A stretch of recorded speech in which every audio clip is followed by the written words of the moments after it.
Lok Sabha speaker ने कांग्रेस के 5 सांसदों को 5 दिन के लिए निलंबित कर लिया है। भीड़ की हिंसा यानी लिंचिंग पर चर्चा करने की मांग को लेकर लोकसभा में कांग्रेस हंगामा कर रही थी। कांग्रेस क्वेश्चन आवर यानी प्रश्नकाल स्थगित करने की मांग कर रही थी। कांग्रेस सांसदों ने स्पीकर पर कागज के टुकड़े भी फेंके और उसके बाद लोकसभा स्पीकर सुमित्रा महाजन ने यह फैसला लिया है। सीधा रुख करते हैं रवि का, उनके पास ज्यादा जानकारी है। रवि, ये 5 कौन सांसद है जिनको सस्पेंड किया गया है?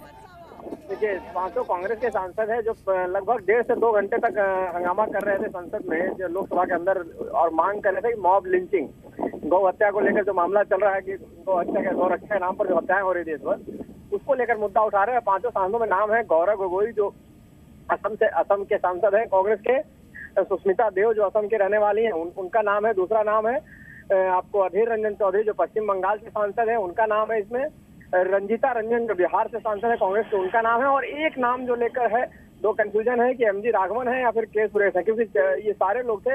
एमजी राघवन का नाम लिस्ट में है जो स्पीकर के। आप सांसद रंजीत रंजन का जिक्र कर रहे हैं क्योंकि उनका बयान भी आ गया है, जरा वो सुनवा देते एक बार दर्शकों को।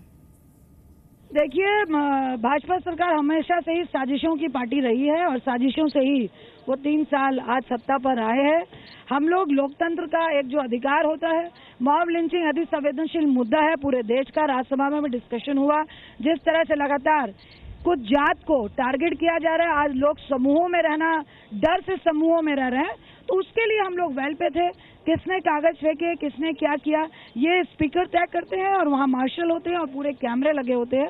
लेकिन जिस तरह से अभी बात आई है कि कुछ उनके सदस्य वेल पे खड़े लोगों को जो नारे लगा रहे थे, उनका वीडियो भी बना रहे थे, तो ये मुझे लगता है कि बहुत ही काले धब्बे वाला जो लोकतंत्र की पंचायत का जो एक अधिकार होता है और जो उसकी गरिमा है, उसको आंच लगाने वाली बात है। रवि, सांसद रंजीत रंजन क्या कह रही थी वो हमने सुना है, लेकिन बाकी क्या सांसदों से बात हो पाई है और सुमित्रा महाजन ने फैसला लेते हुए क्या कहा?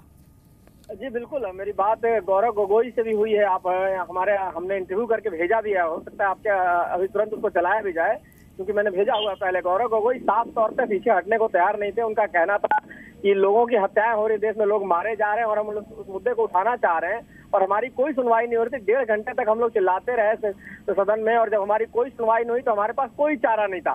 हमने कहा कि ये गलत, आप एक तरफ मॉब लिंचिंग की बात कर रहे हैं और तमाम अनुशासन की बात कर रहे हैं और दूसरी तरफ अनुशासन तोड़ रहे हैं। तो हर तरह से उनकी सफाई यही थी कि हमने कोई गलत नहीं किया है, हमने सही किया है, क्योंकि हमारी बात को नहीं सुना जा रहा है। हमारे पास कोई चारा नहीं था इसके अलावा कि पेपर फाड़ कर अपना प्रोटेस्ट दर्ज कराने का। स्पीकर ने बाकायदे इस पर संज्ञान लिया और उन्होंने इसको अफसोसजनक बताया। अनुशासनहीनता की कार्रवाई बताते हुए उन पर 5 दिनों के लिए उनको सस्पेंड किया गया है, क्योंकि उन्होंने अनुशासनहीनता की है। लगातार स्पीकर के कहने के बाद भी वो हेल्थ से नहीं हटे वो लोग, और उसके बाद पेपर फाड़ कर स्पीकर के चेयर की तरफ फेंका उन्होंने, और उसके बाद भी उन्होंने माफी नहीं मांगी। अब देखिए, हो सकता है कि इसके बाद इन लोग जाकर माफी मांगे, समय हो सकता है कम किया जाए, 5 दिन का जो सस्पेंशन उसको कम किया जाए। लेकिन कुल मिलाजुलाकर मसला ये है कि अगर आपकी बात नहीं सुनी जाए तो क्या आप स्पीकर के खिलाफ या स्पीकर के ऊपर इस तरह से पेपर फाड़ के फेंकेंगे? ये सवाल मैंने गौरव गोगोई से पूछा था, लेकिन उनका यही कहना है कि चूंकि ऐसा मुद्दा है देश भर में, हम मुद्दा उठाने के लिए हमने एक तरीका अपनाया है, लेकिन ये तरीका गलत है, ये सब जानते हैं और उनको पता था कि उनके खिलाफ ये कार्रवाई होगी। जब मैंने उनसे सवाल किया था तब